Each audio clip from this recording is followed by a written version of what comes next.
Kami dari kelompok 5 ingin mempresentasikan pasar persaingan sempurna. Pasar persaingan sempurna didefinisikan sebagai struktur pasar yang di dalamnya banyak penjual dan pembeli yang tidak memengaruhi keadaan di pasar, seperti harga, karena harga ditentukan oleh pasar itu sendiri. Dengan kata lain, pasar persaingan sempurna merupakan pasar yang di dalamnya terdapat banyak penjual dan pembeli. Yang termasuk ke dalam pasar persaingan sempurna adalah bursa efek atau pasar modal, pasar burung atau pasar toko pakaian batik. Adapun karakteristik pasar persaingan sempurna yang pertama, produk yang homogen atau identik, istilahnya homogeneous product. Yang kedua, memiliki pengetahuan sempurna antara penjual dan pembeli atau perfect knowledge.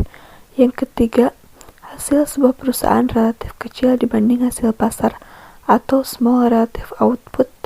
Yang keempat, semua perusahaan bebas masuk dan keluar pasar atau free entry and exit. Yang kelima, perusahaan menerima harga yang sudah ditentukan pasar atau price taker. Selanjutnya ada kurva permintaan pasar dan kurva permintaan perusahaan. Permintaan merupakan keinginan yang diiringi kesediaan dan kemampuan untuk membeli sejumlah barang atau jasa pada tingkat harga dan waktu tertentu. Bisa dilihat dalam kurva permintaan industri atau pasar, ada P atau harga, Q atau jumlah suatu permintaan, S supply atau penawaran, D demand atau permintaan. Lalu kurva yang kedua yaitu kurva permintaan perusahaan. Tidak terdapat supply atau penawaran. Sebagaimana sudah saya sebutkan tadi bahwa hasil sebuah perusahaan relatif kecil dari hasil pasar. Lalu ada kurva biaya produksi perusahaan. Biaya produksi perusahaan terdiri dari 3, yaitu yang pertama, biaya tetap atau fixed cost atau FC. Yang kedua, biaya variabel atau variable cost atau FC. Dan yang terakhir, biaya total atau total cost atau TC.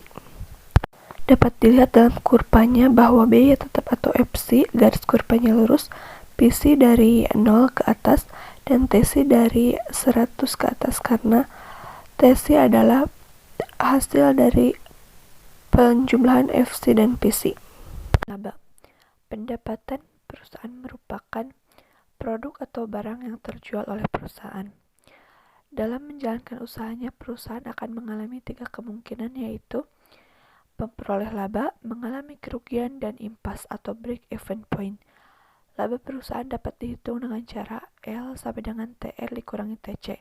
L mewakili laba atau rugi, TR adalah total revenue atau penerimaan total diperoleh dari harga dikali jumlah barang dikurangi TC atau total cost. Jika L negatif berarti rugi, jika L positif berarti laba, dan jika L 0 berarti impas. Konsep laba yang lain adalah normal profit dan economic profit. Normal profit adalah keuntungan yang diharapkan dari investasi. Economic profit adalah besarnya yang melebihi normal profit. Kondisi laba atau rugi perusahaan menentukan jumlah output yang dihasilkan dan perbandingan harga atau price dengan biaya rata-rata atau average cost. P sama dengan MC atau biaya marginal. Jika harga lebih dari biaya rata-rata laba maksimum, sedangkan harga sama dengan biaya rata-rata break even, dan harga lebih dari biaya rata-rata sama dengan rugi minimum. Kondisi perusahaan mendapatkan laba maksimum bisa dilihat dalam kurvanya. Normal profit melengkung sejajar dengan biaya variabel rata-rata. Lalu selanjutnya keuntungan maksimum melengkung sejajar dengan biaya rata-rata. Lalu biaya rata-rata 1 melintangi ke atas biaya marginal. Jadi Kurva tersebut menandakan laba maksimum. Lalu selanjutnya ada kondisi perusahaan break even atau impas, di mana perusahaan tidak mendapatkan laba tetapi tidak juga mengalami kerugian. Bisa dilihat dalam kurvanya, yaitu biaya rata-rata hampir sejajar dengan biaya marginal dan harganya pun sejajar dengan biaya rata-rata.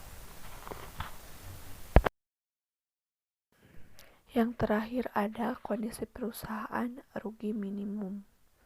Dapat dilihat ketika harga sangat jauh dengan biaya rata-rata 1,3. Lalu marginal cost atau biaya marginal ditarik ke bawah sangat jauh dengan harga. Lalu biaya rata-rata melengkung sejajar dengan biaya variabel rata-rata. Maka kurva tersebut mengatakan bahwa perusahaan mengalami kerugian. Baik, kesimpulan materi yang kami sampaikan yaitu pasar persaingan sempurna merupakan pasar yang di dalamnya terdapat penjual dan pembeli dalam jumlah banyak. Karakteristik pasar ini antara lain produk yang homogen, pengetahuan sempurna yang dimiliki produsen dan konsumen, output perusahaan relatif kecil, dan lain-lain. Permintaan adalah keinginan untuk membeli sesuatu barang atau jasa pada tingkat harga dan waktu tertentu. Biaya produksi terdiri dari biaya tetap, biaya variabel, dan biaya total. Pendapatan merupakan produk yang terjual oleh perusahaan, sedangkan laba adalah keuntungan yang didapatkan oleh perusahaan. Dan di dalam perusahaan terdapat 3 kemungkinan. Yang pertama, laba; yang kedua, rugi; dan yang ketiga, impas. Itulah presentasi dari kami. Mohon maaf bila terdapat banyak kekurangan. Sekian dan terima kasih.